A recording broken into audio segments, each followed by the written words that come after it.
Obeisance to His Holiness the Dalai Lama and offer greetings to you all.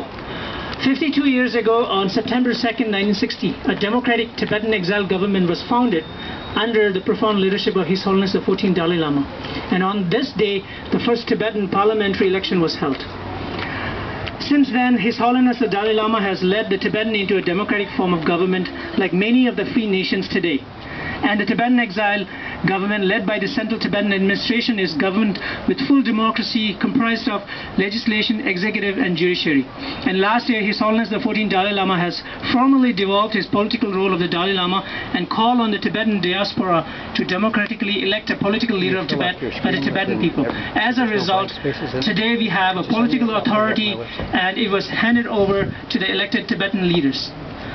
Since 2008, the Chinese security forces have particularly cracked down hard on the Tibetan protester, leading to numerous deaths and countless tortures. And the situation is getting worse each day.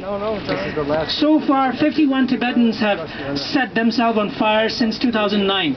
And they equivocally demand freedom in Tibet, return of His Holiness the Dalai Lama to Tibet, and let the United Nations and the international community to know about the Tibetan people's aspirations and sorrows.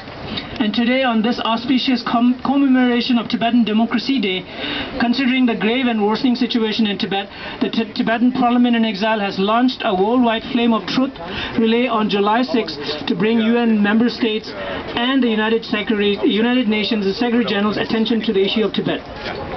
And we are having the inauguration of one of the torch relay and signature campaigns of the North America leg in front of Parliament Hill, our nation, Canada's symbol of pride and democracy. And Canada is a nation that values liberty, democracy, human rights and rule of law. And now, on the behalf of Tibetans in Tibet and all over the world, call upon the leaders of Canada and leaders of the world to support us and support the appeal of the Tibetan Parliament in Exile to the United Nations.